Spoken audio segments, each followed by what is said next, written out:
Valuing yourself first allows you to understand and to believe that you are worthy of love, of affection, and of the good things in life.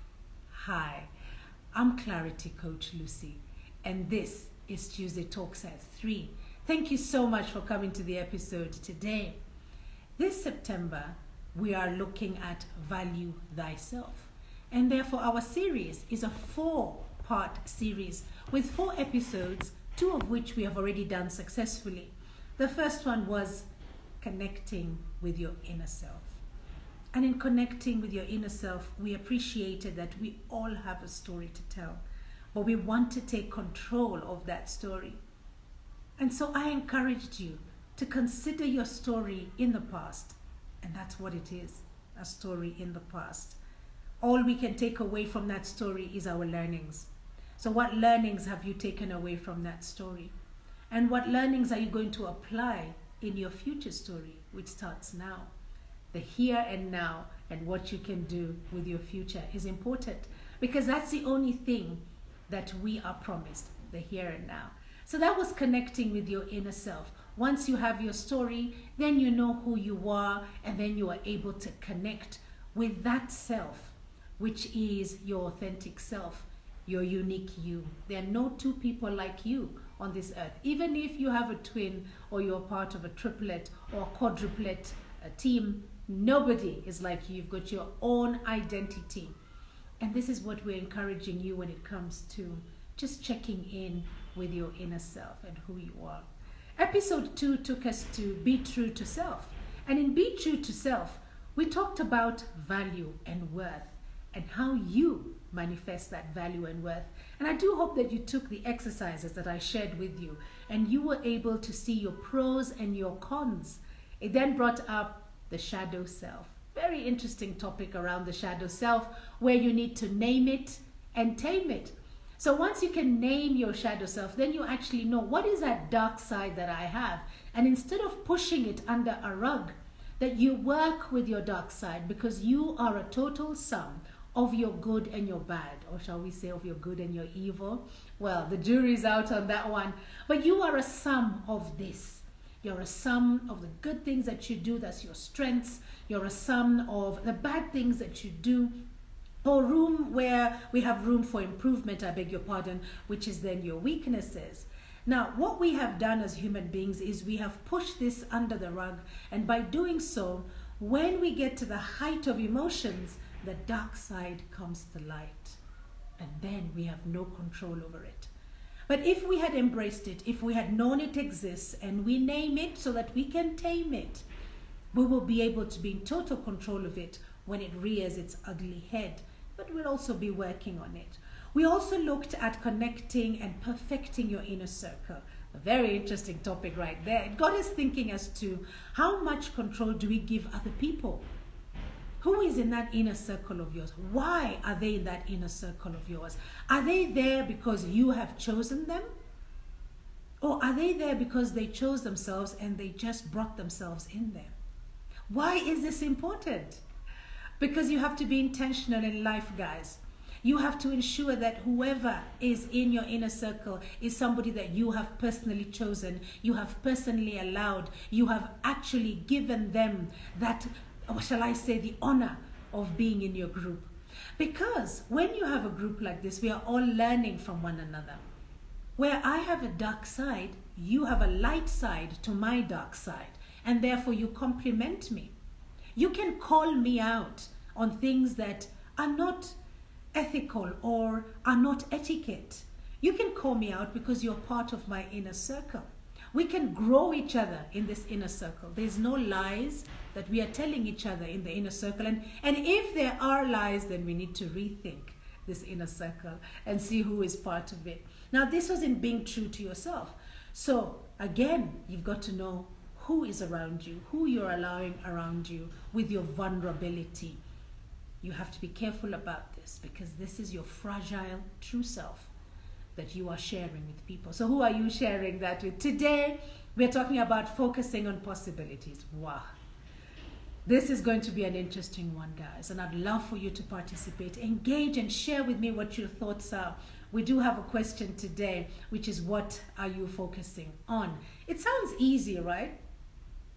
But just give me a moment so we can go through this session and let us see how we can unpack focusing on possibilities.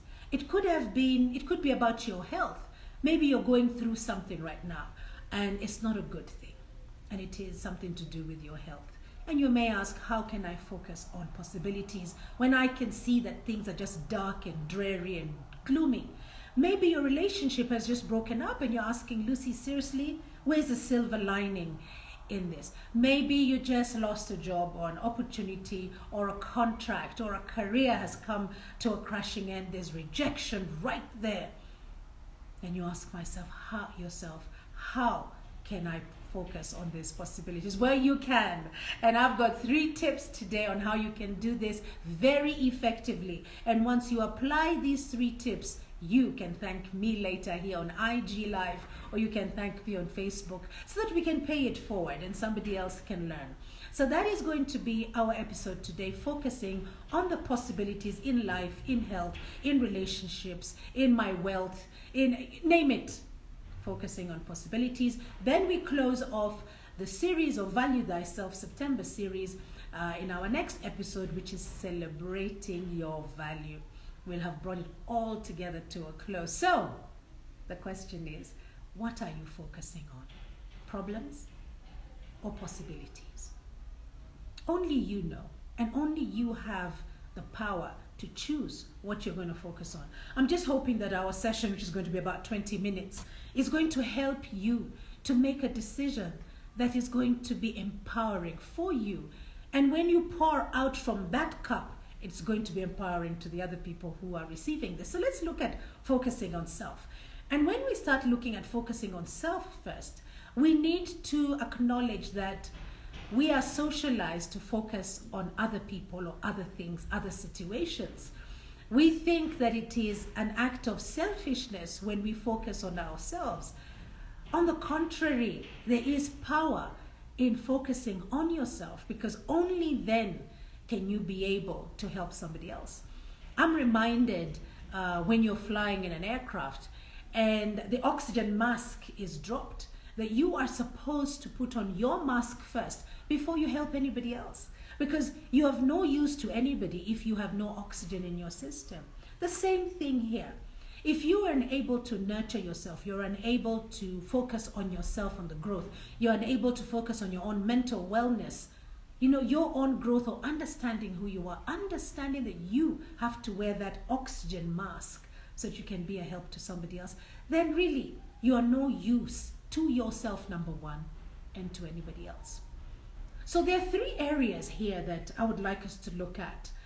As human beings, I said, we are socialized to take care of other people. We could be taking care of people in one way, could be nurturing. What does nurturing mean? It could be a relationship of a parent and a child. And how are you nurturing this child? I'm sure you all know this. You're nurturing the child through knowledge, through values, through food, through opportunity, through putting a roof over their head, dressing them. You're nurturing them. They're looking at you as a role model. This is what we do as human beings. And when it comes to children, this is a task that there's no manual that comes along with it. And we all have different books that we read. We all have different things we fall back on as to how we can nurture a child. We just need to respond to our inner selves. And if we are true to self, if we know who we are, then we will know how to help this child. So you may have read all the books on earth. You may have attended all the master classes on child upbringing. You may be even a school teacher of the formative years. But if you do not know self, if you have not connected with your own self-awareness, if you are not even aware of what we call emotional intelligence, then it's a hit and miss when you're nurturing. But that is one way that we go about it. We nurture. So it's parent to child, more like an adult to a younger being. Or it could be mentor to mentee. So when we're talking about mentor to mentee, that is you now nurturing someone who is looking to you for advice, looking to you and borrowing or pulling from your expertise in life. So for instance, I've got my expertise of over 30 years in the hospitality industry. I would be mentoring then a student who is in hospitality school now, an institution. Because of my knowledge and my expertise, I would be well placed to mentor them in the ways of their career. So as a mother today, I could mentor a young woman who is looking to start a family. I could mentor her because I have my experience. I hope you're getting the gist. Huh? So that is one way where we tend to focus on others. That's nurturing. The other way is out of interest. We're just interested to know how this person operates. The example I could give you here is if you look at influencers. Influencer, for those of you who are not familiar with the term, an influencer is somebody who takes their expertise and is able to put it, like in this day and age, on social media and talk and share about their expertise. So if you're an influencer, let's say in the foodie world, and you're either taking pictures of experiences that you have with food or experience that you have when you're cooking, whatever it is, you've got a following. And it's quite a huge following, and they're always waiting for your next post or your next story, your next content. And people then approach you for their promotional and their advertising. So if you're a foodie, then restaurants are following you, then hotels are following you, and they want you to come and sample and share the experiences. So you become an influencer in something that you love doing, and you are a thought leader. That's the word I was looking for. You're a thought leader. So maybe out of interest, then you're following this this influencer to see what it is that they're doing. You just want to see. Or you're growing, you're following, and you want to become like this influencer or your own version of an influencer. So you're following. This way it's out of interest. Maybe you're just copying and pasting, you know. We are a society that loves to copy whatever we see somebody else doing. Or you want to emulate. Maybe you want to pick some values. So out of interest, you are following this person. Out of interest, you're checking this person out, or you're measuring how you are performing. You know, maybe like in my industry, I'm a life coach. Perhaps I'm looking at other coaches and I'm trying to see what is it that they are doing, and then I'm measuring myself. Where am I at when I put myself up against this coach? So whatever it is, it could be nurturing, it could be out of interest. The other one could be out of control. You know, you are focusing on other people because you are controlling. You want to control them for whatever reason it is, guys. You know, I'm going to leave that one out to you, but just to give you a sense that you want to have a hold over this person, or you know, basically just a control over them. Those are the three areas that came to me as I was doing my research. This is what we do. If right now you think about what you're doing at the moment, you are here and you are following me. So you're focusing on Lucy. You're focusing on what it is that I'm doing, and perhaps you're asking yourself, how did she get herself there? How does she get her content? You see, you're focusing on me. Now let's turn that around and see how we can focus on ourselves.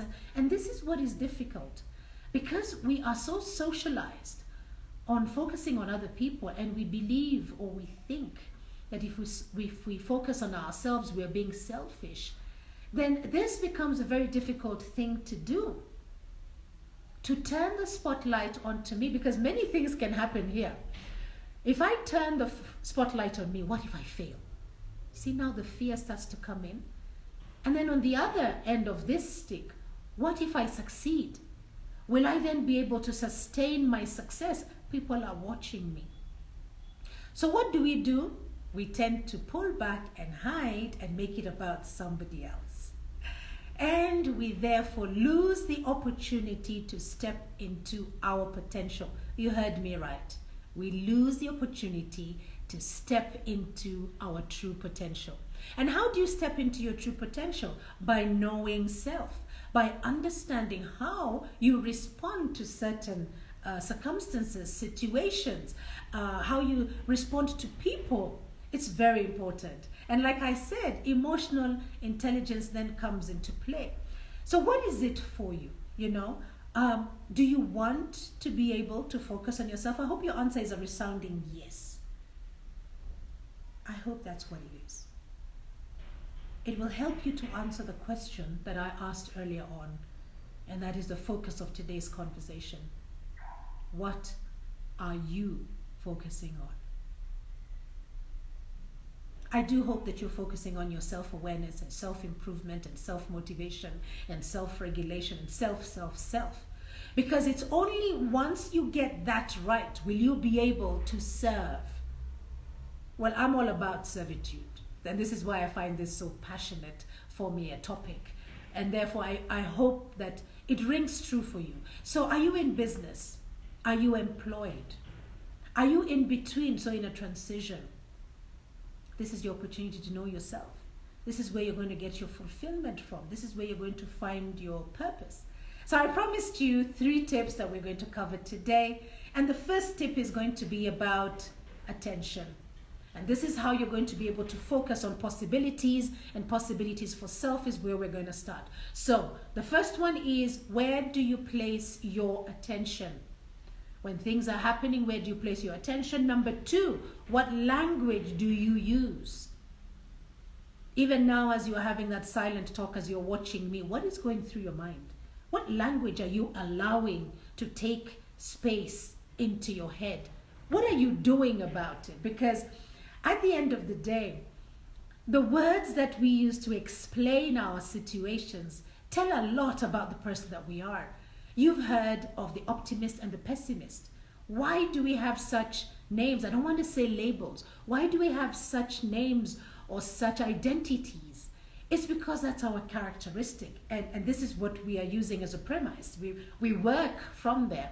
So if it is not attention, it is a language. And then the meaning. The meaning. You might wonder, what do you mean by meaning? And we're going to get to that.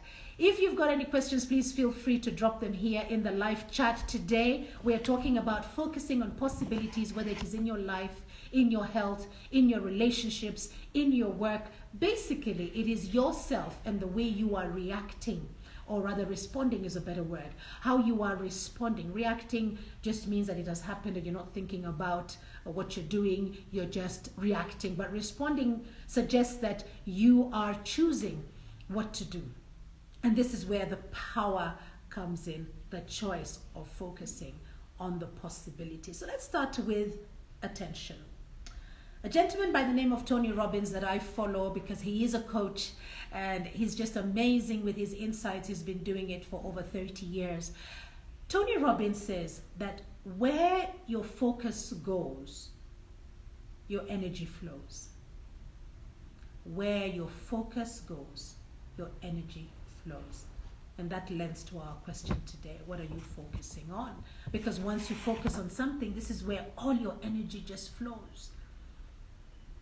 So the power of this statement is such that if you're focusing on problems, then you will get problems. If you're focusing on possibilities, then possibilities, opportunities, doors opening, windows opening, all this happens as a result of you choosing to focus on possibilities. This is you looking at something that positively empowers you. So let's just think for a moment that there is a project or an assignment or an upcoming trip or a reunion. Now, in fact, let's go with a reunion. And when we're talking about a reunion, we're talking about a school reunion. So let's talk about college, because by the time you're in primary school, it's your formative years, and secondary school, then you've got the issue of identity crisis right then, adolescence stepping in. But once you are in college or university, higher education, you've kind of figured out what you want in life, at least in the first stage of your life. So let's think of that. There's a reunion. You are going back to your alma mater, your school, your university, your college, where you got your higher education from, and it's been 10 years. And you're stepping in there, and you know there was a Lucy, there was a Susan, there was a Caroline, there was a Peter, there was a John, there was a Paul. And yes, there's a lot of history with those names as they're coming through in your mind. What is your language in your head? Are you saying to yourself that this is going to be great fun, or are you saying this is going to be doom and gloom? Because whatever words that you choose at that point about this situation, whatever words you choose are the ones that are going to form how you are going to respond to these events. Now, most of the time, because again, we are human, we tend to go to the negative. We tend to start thinking about all the things that could go wrong. And guess what? Suddenly, there's a ripple effect. And when there's a ripple effect, this does not serve you well. So are you that kind of person when there's a ripple effect, a negative one, you begin to give up? You begin to blame. You begin to say, I can't do this. I shouldn't be there. Is that what's happening? Well, that's the power of the language that you're using. And we'll talk a bit more of that in attention. So for example, are you saying to yourself that I can't go? Are you saying to yourself that I don't look good enough, or I'm not successful enough? And that's what's already affecting your attending of the event. So by the time you're walking through, you've built up all this angst in you because of the use of language. I suggest to you today that you choose positive empowerment. That instead of saying, I can't do this, I can't go for this event, I feel already I'm hyperventilating, so-and-so is going to be there, the story they remember of me is so, it's not a good story, it doesn't hold me in a good light, I don't, and there you go, you're already fueling this language toxicity that you are having. So I would like to say to you that for your mental health, change your language. Say things that I can do anything I choose, instead of saying I can't do that. Now, the more you say to yourself, I can do anything I choose, guess what it starts doing? You start to feel as if you're taller. You start to feel you're fuller. You start to feel there's a life in you. But if you start saying, I can't do that, I am lazy, I'm not beautiful enough, I do not measure up. You keep on saying that to yourself, you start to feel small, you start to shrink, you start to feel that you're not growing at all. And guess what? You get stressed, and stress is the first stage of depression. All because of your language. So today, the kind of statements that I would like you to start thinking about are more on the possibilities by use of language, because we are focusing on possibilities. So I can do anything I choose. I am driven to achieve. I am always enough. And in so doing, you are on the path of commanding your language to the possibilities that are yours to partake in. That is language. What about attention? What are you just putting your attention to? Because this is very important. And so is meaning. Because in your attention, you have looked at different areas. And we are looking at that project that we spoke about in the reunion.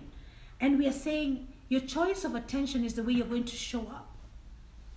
So if it is your language and your attention, all these come together to give you meaning. And we are finally here on meaning as we come to the end of our session today.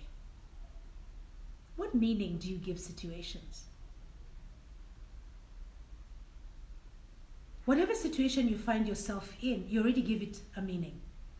You step into a situation and you see things happening in a very controlled manner, in a structured manner, in a methodological manner. Whoa, that word just went out of the window. In a logical manner. and suddenly your mind already operates in a certain way. Or you walk into a space and you feel people are looking at you, people are judging you, people are murmuring around you. You respond in a certain way. Where do you think these responses are coming from? They're coming from your past. So they've been building up and now it becomes like an autopilot.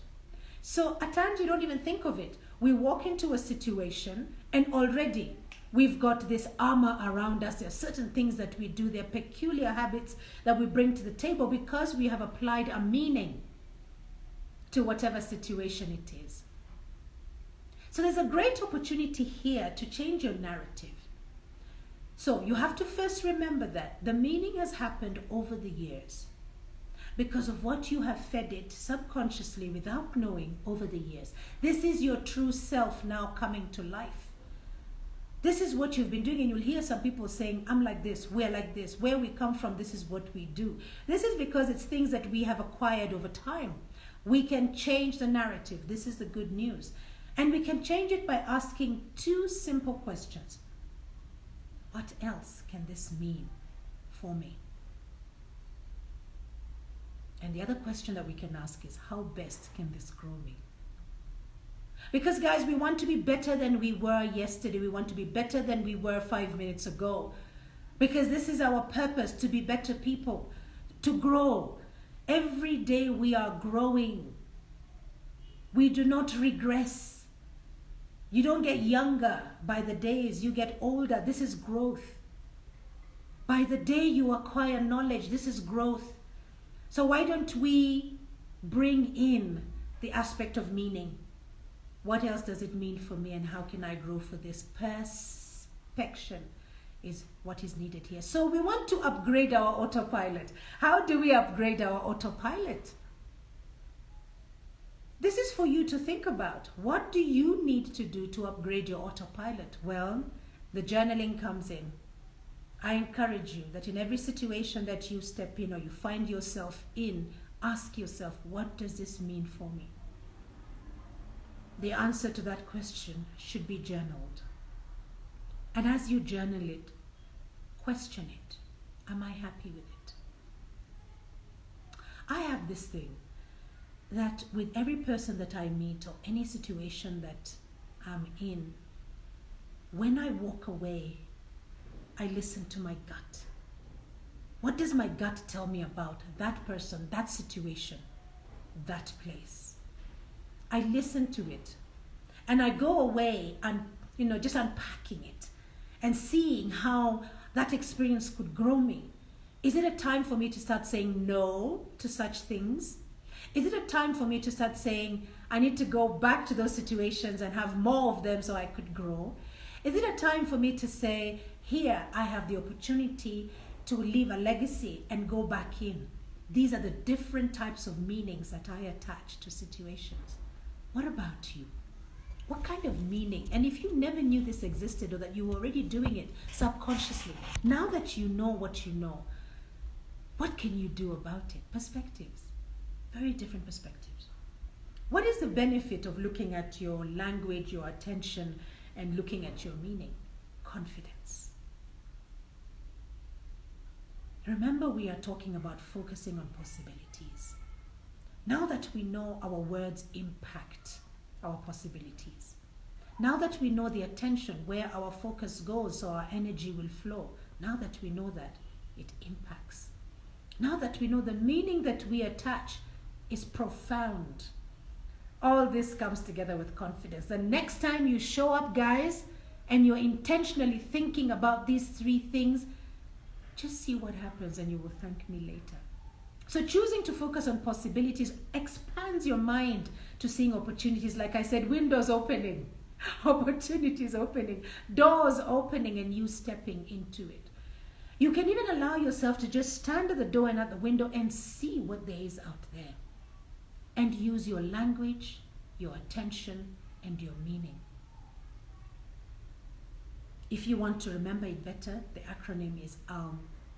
Like the way you would give alms. So let's start with attention. Sorry for confusing you there. So attention, language, and meaning. Think of it as alms. You're giving alms. That's something that you will not forget.